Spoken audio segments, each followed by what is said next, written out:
Christopher Columbus, the journey that shaped a new world. In the annals of history, few figures are as polarizing as Christopher Columbus.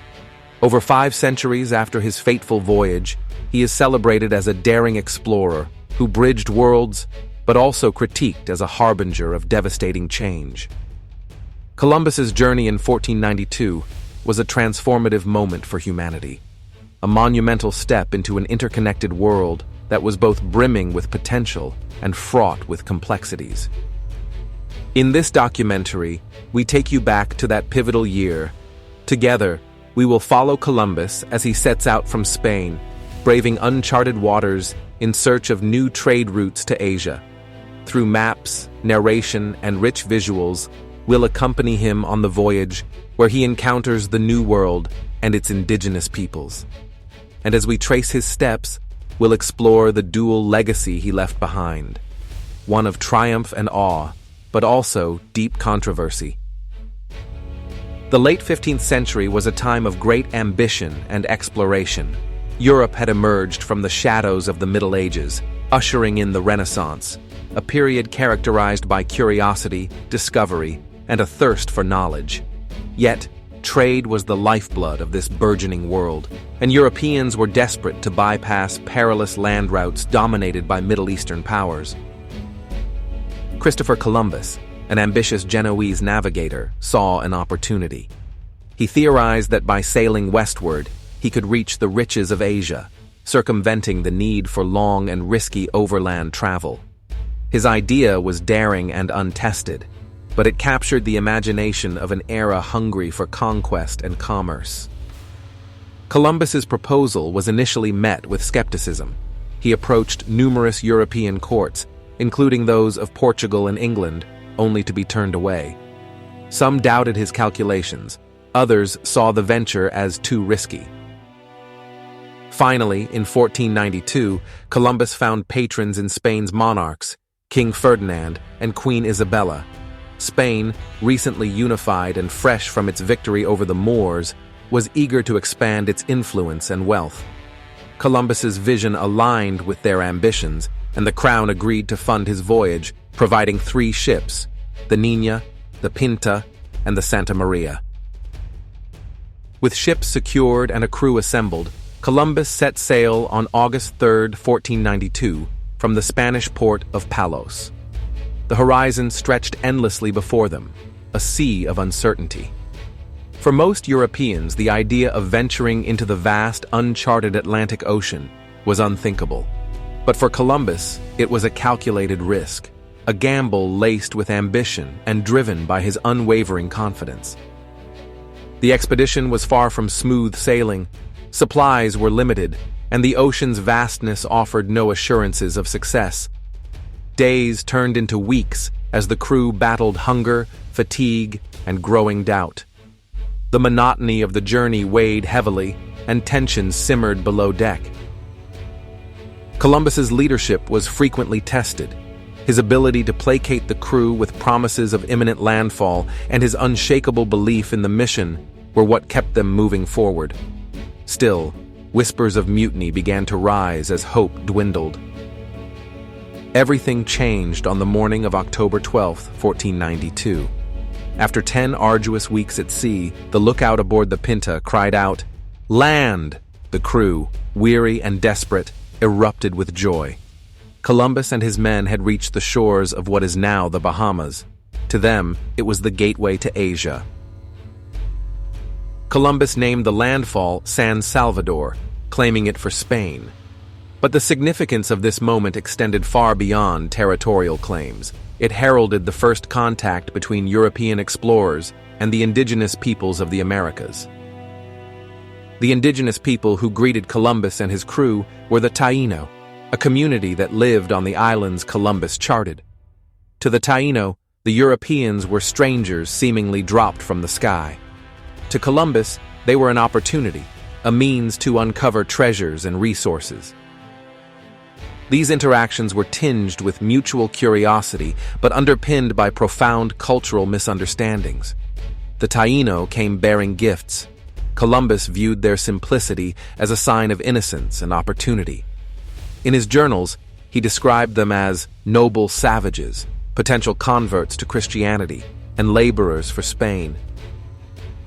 The days that followed were a whirlwind of exploration.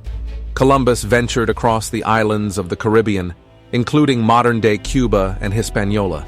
His crew documented the lush landscapes, exotic plants, and abundant wildlife. However, his journal entries often focused on the potential wealth to be mined from these lands, including gold. While the Taino welcomed these visitors with open arms, they were unaware of the tidal wave of change their world would soon face. Columbus's arrival marked the beginning of a seismic cultural collision with far-reaching consequences. The language barrier between the Europeans and the indigenous peoples underscored the fragile nature of their early interactions. Columbus struggled to understand the natives' culture and traditions, often interpreting their gestures and customs through the lens of his own worldview. These misinterpretations would lay the groundwork for future exploitation. Columbus continued to believe he had reached the edge of Asia. He viewed the lands through the filter of his expectations, continually searching for signs of the East Indies and its fabled riches. This disconnect between expectation and reality shaped his interactions and the decisions he later made. By January 1493, Columbus prepared to return to Spain, eager to share his discoveries. He faced a perilous journey home, but his arrival was met with triumph. Hailed as a hero, his findings ignited a frenzy of interest and ambition back in Europe. Columbus's discovery sparked something far greater than even he could imagine: the Columbian Exchange. This vast network of trade between the Eastern and Western hemispheres transformed agriculture, economies, and cultures. While goods like corn, potatoes, and tobacco flowed to Europe, livestock, technology, and diseases moved in the opposite direction, forever altering the Americas. But amid this transformative exchange, the indigenous experience was fraught with suffering. The arrival of Europeans introduced diseases that devastated native populations. Cultural displacement and exploitation soon followed, as indigenous labor systems were co-opted by the colonizers. What Columbus saw as a new world was a land rich in established traditions and societies. The erasure of these cultures was one of the most tragic legacies of European colonization. Columbus's own governance in the New World set a troubling precedent. Indigenous people were coerced into forced labor, fueling the Spanish crown's hunger for wealth. These colonial practices, initiated during Columbus's tenure, foreshadowed the brutal systems of transatlantic slavery that followed. Columbus's voyages paved the way for an era of European colonization.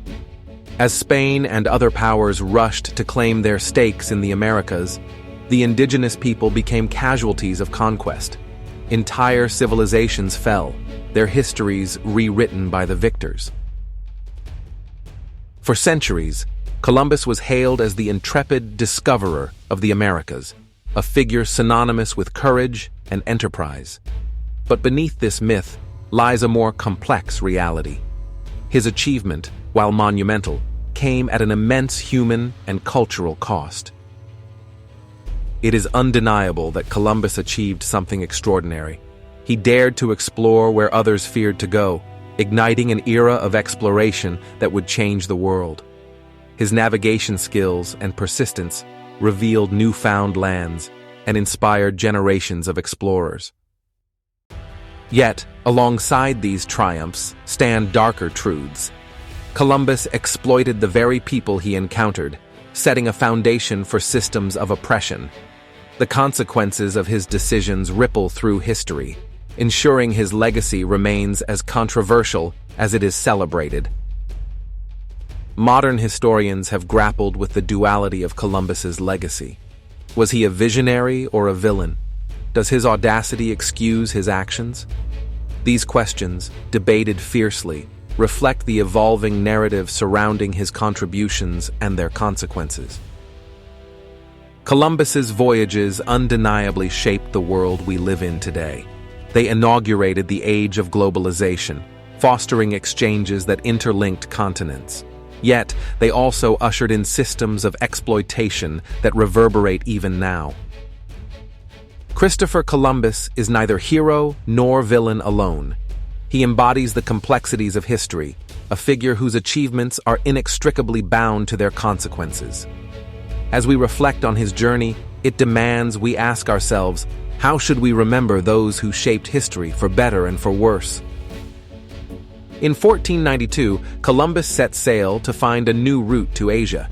What he found instead was a new world, one that would forever alter human destiny. His voyage remains a testament to human ambition and its capacity to transform civilizations. But it also reminds us of the costs accompanying that ambition.